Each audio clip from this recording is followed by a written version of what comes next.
Hello दोस्तों, नमस्कार। कैसे हो आप सभी लोग। आशा करता हूं कि आप सभी लोग स्वस्थ होंगे। स्वागत है आप सभी का आज हमारे YouTube channel PK Study Home पर। और आज का हमारा टॉपिक है जनन। तो चलिए जल्दी से जनन के बारे में पढ़ते हैं। हेलो बच्चों, कैसे हो आप सभी। आशा करता हूं कि आप सभी अच्छे होंगे। चलिए आज हम जनन के बारे में पढ़ते हैं कि जनन किसे कहते हैं, जनन के प्रकार लिखिए। ये कक्षा 10वीं का चैप्टर है। तो जनन, इसको इंग्लिश में रिप्रोडक्शन कहते हैं। चलिए जनन के बारे में देखते हैं। जनन वह प्रक्रिया है जिसमें जीव अपने जैसी संतति या संतान उत्पन्न करते हैं।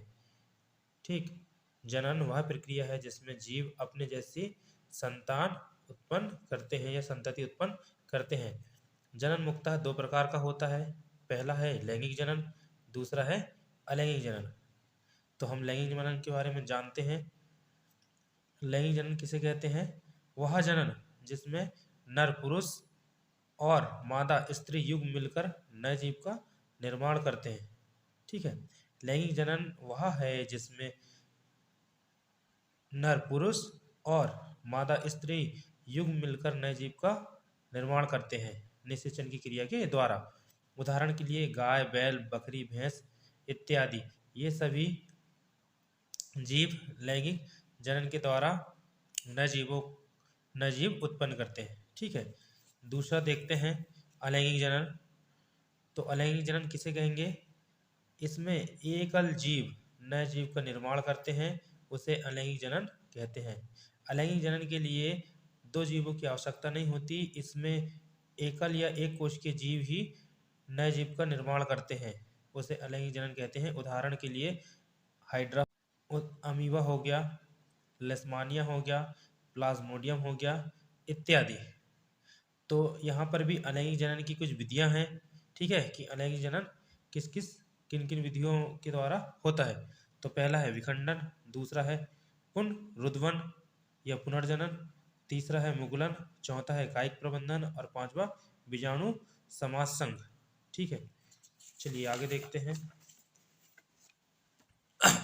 हमारा जो पहला विखंडन है उसको देखते हैं। तो विखंडन, इसमें जीव दो या दो से अधिक भागों में बढ़ जाता है। ठीक है, इसमें एक जीव दो या दो से अधिक भागों में बंटकर नए जीव का निर्माण करता है, उसे विखंडन कहते हैं। विखंडन दो प्रकार का होता है, द्विविखंडन और बहुविखंडन। ठीक है, तो चलिए देखते हैं सबसे पहले द्विखंडन के बारे में। तो द्विखंडन किसे कहते हैं? इसमें एक कोश के जीव दो कोशिकाओं में बदल जाते हैं या बढ़ जाते हैं। उदाहरण के लिए अमीबा।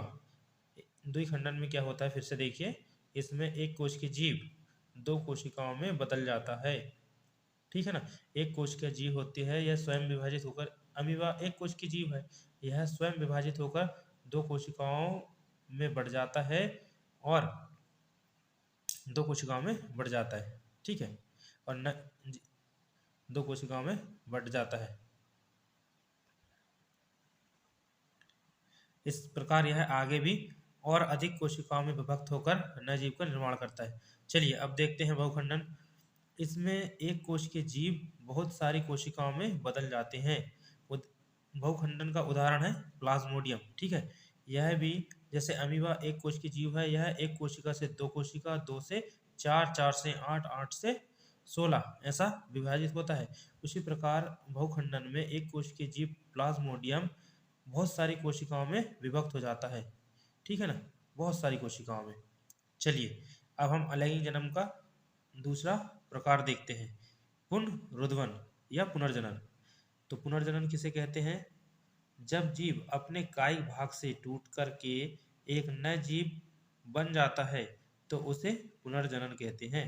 ठीक है, यहाँ पर जब जीव अपने कायिक भाग से टूटकर, कायिक का मतलब काया से, ठीक है ना, कायिक या काया से टूट करके एक नए जीव बन जाता है तो उसे पुनर्जनन कहते हैं। इसका उदाहरण है प्लेनेरिया। यहाँ पर एक जीव है, यह स्वयं टूटकर छोटे छोटे भागों में बढ़ जाता है और वृद्धि विकास करके एक नया जीव बनता है, नए जीव बन जाते हैं। ठीक है, अब अलैंगिक जनन का तीसरा प्रकार देखते हैं मुकुलन। तो मुकुलन किसे कहते हैं? मुकुल या वट द्वारा नया जीव का बनना मुकुलन कहलाता है। ठीक है, मुकुल, इसको अपन मुकुल कहेंगे। ये जो उभार जैसी संरचना है, ये उभार जैसी जो संरचना दिख रही है, इसको वड या वट वड या मुकुल कहते हैं।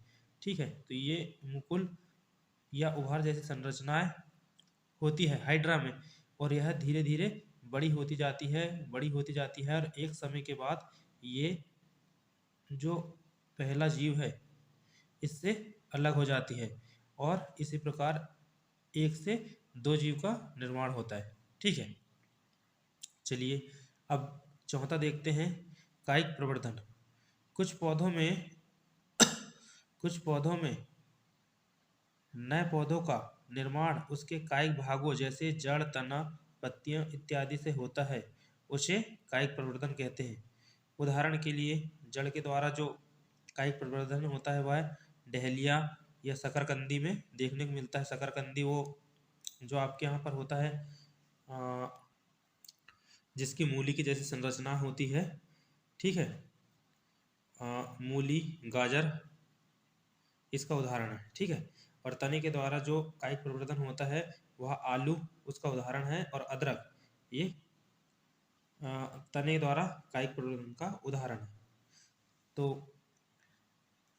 उम्मीद है कि आप सभी को यह आज का हमारा जो चैप्टर था कि जनन किसे कहते हैं, जनन के प्रकार, उम्मीद करता हूँ कि आप सभी को बहुत अच्छे से समझ में आया होगा। और हमारे नए वीडियो को देखने के लिए हमारे चैनल को प्लीज़ सब्सक्राइब कर लीजिए और बेल आइकन की बटन को दबा दीजिए। मैं जो भी नया वीडियो बना के डालूँगा वो आप तक पहुँच जाएगा। तो चलिए मिलते हैं हमारे अगले वीडियो में। सभी बच्चों को नमस्कार।